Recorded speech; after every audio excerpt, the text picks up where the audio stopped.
السلام علیکم، میں ہوں فرحت عباس شاہ، آپ دیکھ رہے ہیں لاہور ٹی وی۔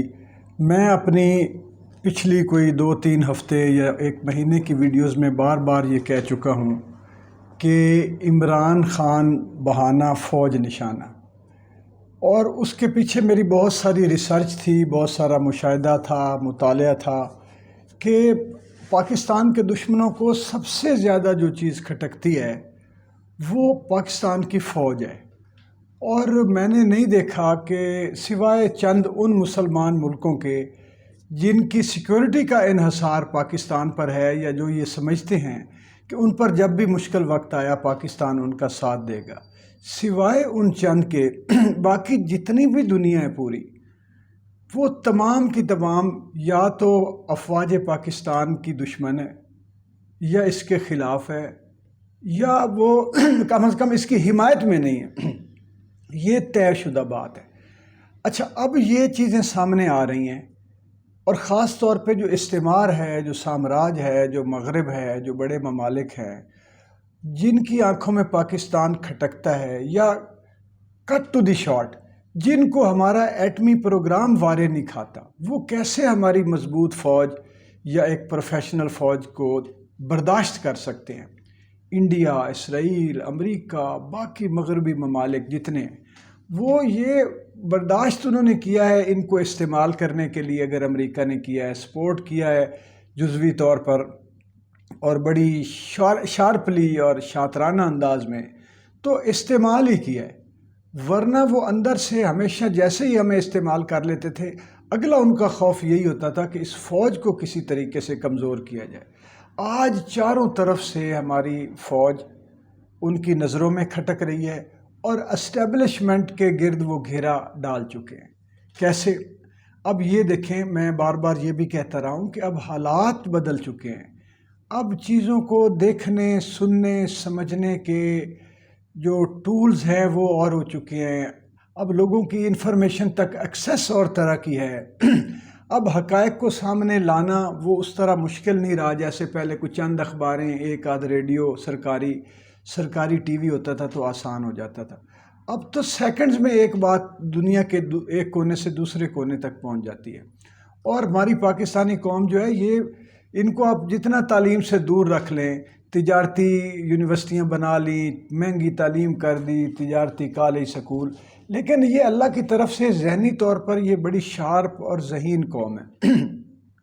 ہمارے ان پڑھ بھی فوک وزڈم کی وجہ سے دانائی میں اتنے آگے ہوتے ہیں کہ جتنے وہ یونیورسٹیوں کے پڑھے لکھے نہیں ہوتے۔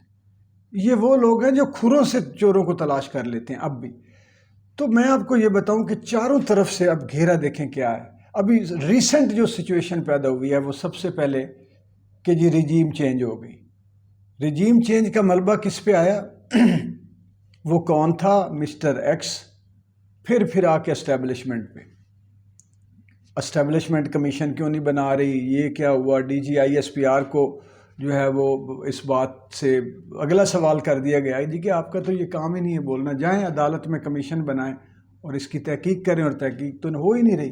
اور پھر یہ کانفلکٹ جو تھا کہ یہ سازش ہے یا نہیں ہے، مداخلت ہے یا نہیں ہے، وہ چیزیں سلامتی کونسل میں تسلیم کر لینا مداخلت ہے، سازش تسلیم نہ کرنا، یہ کسی نے نہیں مانا۔ وہاں بیٹھ کے جو بھی فیصلہ ہوا، عوام نے اس کو نہیں مانا۔ انہوں نے کہا، ہر بندے نے کہا ہے کہ سازش پہلے، یہ اعتزاز احسن صاحب نے کہا تھا کہ سازش پہلے تیار کی جاتی ہے تو پھر اس کے بعد جو ہے وہ مداخلت ہوتی ہے۔ اچھا، رجیم چینج کا سارا مدعا اسٹیبلشمنٹ پہ پڑ گیا، سارے کا سارا۔ اور اب جو اشاروں کنایوں میں بات ہو رہی ہے وہ تو سیدھا جس کا اب نام نہیں لیا جا رہا، میں بھی نہیں لینا چاہتا، تو ایک فرد کو ٹارگٹ کر لیا گیا اس میں۔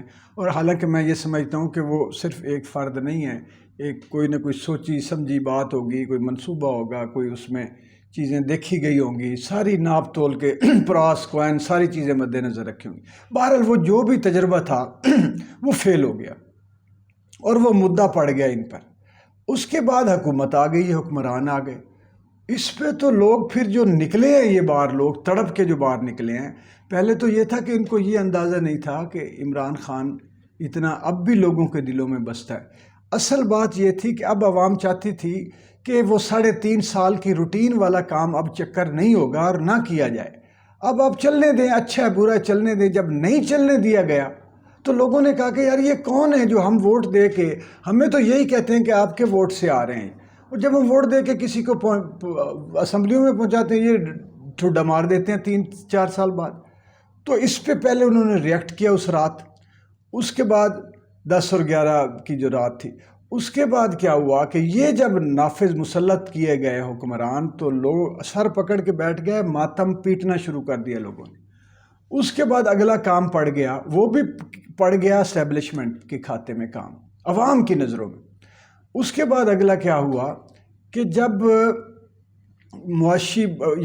معاشی بحران جو ہے مسلط ہونا شروع ہوا، اور جب مہنگائی نے گھر گھر جا کر لوگوں کو گردنوں سے دبوچ لیا، اور ڈائریکٹ لوگوں کے نان، نفقے، روٹی، پانی، چائے، بچوں کے دودھ، فیسیں، کرائے، بلوں پر جب جا کے یہ زلزلے، پہاڑ اور یہ بم گرے، تو ہر بندے کو ذاتی مسئلہ بن گیا، اور ذاتی مسئلہ بنا۔ انہوں نے یہ کہا کہ یہ سارا کچھ جو رجیم چینج ہوا ہے، پھر یہ لوگ لائے گئے ہیں، IMF کے سامنے انہوں نے سرنڈر کیا۔ جب ہمارے دیے گئے ٹیکسوں سے سبسڈی دی جا رہی تھی تو وہ ہمارا حق تھا جو عمران خان ہمیں لوٹا رہا تھا۔ جب ہمارے ہی پیسوں سے وہ سارا کچھ ہو رہا تھا تو یہ کون ہوتے ہیں کہ سبسڈی دو یا نہ دو، یہ کرو وہ کرو؟ یہ تو ساری فلم ہے جو ہمارے خلاف چل رہی ہے۔ ہمارے بچوں کو، ہمارے بہنوں، بیٹیوں، ماؤں، ہمارے گھروں کو برباد کرنے کے لیے سارا کچھ کیا جائے۔ وہ جی سارا ملبہ جو ابھی تک جاری ہے، وہ پریشر، وہ سارا پڑ گیا اسٹیبلشمنٹ کے کھاتے میں۔ اس کے بعد آ جائیں، عمران خان نے کہا کہ جی ہمیں فیئر الیکشن چاہیے۔ فیئر الیکشن کی بات کوئی سننے پہ تیار نہیں جی، ہم نے مشکل فیصلے کیے تو ہمیں 1.5 سال اور دیا جائے، فلاں ہے، کوئی زرداری صاحب کہہ رہے ہیں میں صدر بن جاؤں، آرمی چیف کون بنایا جائے گا، یہ وہ۔ کہتے ہیں بھائی اس کو چھوڑو، ہمیں نکالو اس عذاب سے، الیکشن کرواؤ۔ الیکشن کی طرف آ کوئی نہیں رہا۔ تو یہ جتنی ساری چیزیں ایک ایک کر کے اچھا، اس کے بعد چین کا کچھ ہمیں پہلے سہارا تھا کہ جہاں پہ روڈ اینڈ بیلٹ گزر رہا ہے، انیشیٹو گزر رہا ہے، ان کے منصوبے آئیں گے، گوادر پنپے گا، ایک اچھا دبئی کی طرح، سنگاپور کی طرح پورے ملک کو جو ہے وہ ایک بزنس ہب بنے گا۔ وہ ساری امیدوں پہ دھڑم سے پانی گر گیا۔ انہوں نے کہا جی کہ امریکہ کی تو گود میں جا کے بیٹھ گئے ہیں، تو چین یہاں پہ اب یا تو وہ ہم سے خرید کے چھین لے جائے گا سارا کام، ہمیں نہیں کچھ، تو ہمیں کوئی فائدہ نہیں ہو اس پہ، یا پھر وہ معاہدے کینسل کر دے گا، کوئی اور صورت خرابی کی نکلے گی، مزید ہم ڈپریشن میں، اکنامک اور فائنانشل ڈپریشن میں چلے جائیں۔ یعنی چاروں امریکہ کے بارے ہمارے پاکستان میں ہمیشہ جو ہے یہ وہاں پہ چاہے جانا چاہیں، چاہے امریکہ کی فلمیں دیکھنا چاہیں، چاہے وہاں کی ویزے لینا چاہیں، لیکن یہ جو لارجر ہے ایلیمنٹ، عناصر ہیں ہمارے یہاں، زیادہ تر لوگ پسند نہیں کرتے، نفرت کرتے ہیں امریکہ سے۔ وہ سارا کچھ ہو گیا۔ پھر کبھی سعودی عرب جو ہے کہہ رہا ہے میں جی پیسے رکھنے کے لیے دے رہا ہوں، لے رہا ہوں، اس کا جو ایک دوستی کا تاثر تھا کہ مشکل وقت میں کام آتا ہے، وہ بھی فارغ۔ یہ اتنا گورکھ دھندا چل پڑا ہے، سارے کا سارا اتنا بڑا گورکھ دھندا چل پڑا ہے کہ یعنی یہ اسٹیبلشمنٹ نے جو بھی کیا، جو پالیسی کی، ہر پالیسی جو ہے وہ ان کے خلاف چلی گئی، خود اپنی ان کی پالیسی۔ اور میرے خیال میں ایسا پہلی دفعہ ہوا ہے۔ اور اس وقت پاکستانی عوام، یہ میں اپنی بات نہیں کر رہا، میں لوگوں سے ڈسکس کر کے، لوگوں کو سن کے، رکشوں میں بیٹھ کے، ویگنوں میں، کسی اس پہ ہوٹل پہ بیٹھ کے، فونوں پہ، یہ میں آپ کو بتا رہا ہوں کہ سارا کا سارا 99% مدعا اسٹیبلشمنٹ پہ ہے۔ باقی لوگ جو ہے 1% ایسے ہیں جو ان کو کوئی غرض نہیں، سوچ نہیں، کچھ نہیں ہے۔ لیکن جس بندے کو تھوڑا سا کنسرن ہے ملک کے ساتھ، اب اس سارے دباؤ میں کام یہ ہو رہا ہے کہ ادھر ہو گیا۔ پہلے لوگوں کے ذہن میں ترکی ماڈل تھا کہ جی ہم سیدھے ہو جائیں گے اپنے حق کے لیے، اپنے لیڈر کو بچانے کے لیے ہم سامنے آ جائیں گے، ٹینکوں کے نیچے پہ ہو جائیں گے، جو ہے مرتے ہیں۔ اس کے بعد اب آ گیا ہے یہ جو سری لنکا والا معاملہ ہے۔ اب لوگ کہہ رہے، جو لوگوں کے دلوں کے جو غم و غصہ تھا، وہ پہلے سوچتے ہیں لوگ کہ یار یہ کیا ہے، گھبرا کے نکل پڑے۔ اور سب سے زیادہ لوگ گھبراتے ہیں بھوک سے۔ بھوک اتنی خوفناک چیز ہے کہ لوگ بھوک سے ڈرے ہوئے، سہمے ہوئے، بھوک سے گھبرائے ہوئے لوگ اپنے آپ کو مار لیتے ہیں، بچوں کو قتل کر کے خودکشیاں کر لیتے ہیں۔ یہ اتنی خوفناک چیز ہے۔ اب یہ اس سے پہلے وہ یہ سوچ رہے ہیں کہ جو ہمیں بھوک کا شکار کرنے والے ہیں، جو ہمارے بچوں کے ہاتھوں سے نوالے چھیننے والے ہیں، پھر پہلے ان کا کچھ کریں۔ وہ اب بپھر کے کسی وقت میں، اسی لیے کہتا ہوں عمران خان کا شکریہ ادا کرو. شکریہ وہ رانا ثناء اللہ صاحب اس کو گرفتار، یار بعض اوقات پیسہ، اقتدار، اختیار جو ہے ہوش و حواس، عقل و دانش چھین لیتا ہے. وہ اتنا یعنی کہ لائٹلی نوٹ پر بات کر رہے ہوتے ہیں کہ میں تو کہتا ہوں اس کو گرفتار کر لو، اس نے یہ کہ اس حضور کسی، اصل میں بات یہ بھی ہے کہ جس کا کام چل رہا ہوتا ہے، جس کے جدے دانے ودے کملے بھی سیانے، جس کے بچے پڑھ رہے ہیں سکولوں میں، جیسے یہ احسن اقبال اپنے آپ معزز صاحب جو ہیں، وہ معزز آدمی، ایک معزز انسان جو احسن، ان کو پتہ، ان کو یہ اس بات کا احساس ہی نہیں کہ لوگوں پر بیت کیا رہا ہے. یہ ان کے پاس وہ پیرامیٹرز ہی نہیں ہیں کہ ان کے پاس اندر سینسرز نہیں ہیں احساس کے. اس لیے ان کو نہ اسٹیبلشمنٹ کو سمجھ آ رہا ہے کہ کیا ہو رہا ہے، کس طرف جا رہا ہے. وہ بھی دیکھیں نا، آخر سری لنکا میں ایک صدر بیٹھا ہوا تھا کہ آخر تک بیٹھا رہا ہے، وزیر اعظم آخر تک، کہ ہمیں کیا ہونا ہے، ہمارے پاس تو فوج ہے، ہمارے پاس پولیس ہے.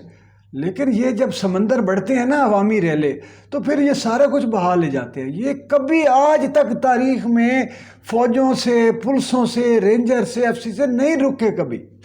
یہ جب موب نکلتا ہے پھر موب کہاں قابو آتا ہے. اور وہ موب جو اس پاکستان کی حالت میں ہو، جو سری لنکا والی صورتحال میں ہو، تو ابھی بھی اگر کوئی یہ سوچ رہا ہے کہ ایسا نہیں ہوگا، تو وہ اپنے حواس ٹٹولے، اپنے آپ کو کوئی وضو کرے، اپنے آپ کو ہوش میں لائے یا اپنا علاج کروائے. وہ کسی اور دنیا میں رہ رہا ہے. اس وقت لوگ جو ہے وہ ایک چھوٹی سی چنگاری. آپ یہ دیکھ لیں کہ ایک جرنلسٹ، یوٹیوبر نے حق سچ کا نعرہ بنایا، لوگوں نے اسے لیڈر بنا لیا. تو یہ لوگ کتنے اس وقت مجبور ہیں، آپ یہ دیکھیں. لوگ اس کے لیے گھروں سے باہر نکل آئے، گھر گھر میں دعائیں شروع ہو گئی. تو جو اس وقت کوئی بھی لیڈر بن جائے گا، عمران خان نہ بھی ہوا نا، تو ایک محلے کا آدمی لیڈر بنے گا. ہر محلے سے ایک لیڈر اٹھے گا اور اٹھ کے وہ چل پڑے گا محلوں کی طرف. تو اس لیے یہ اس پہ بڑی تیزی سے غور کریں، اس قوم کو کوئی سہارا دیں، کسی طرف لگائیں. الیکشن اور شفاف الیکشن نہ ہوئے پھر بھی یہی کچھ ہونا ہے. پھر بھی لوگوں نے کہنا ہے کہ اتنے دھوکے دیتے رہے، آج تک ہمیں پھر دھوکہ دے دیا.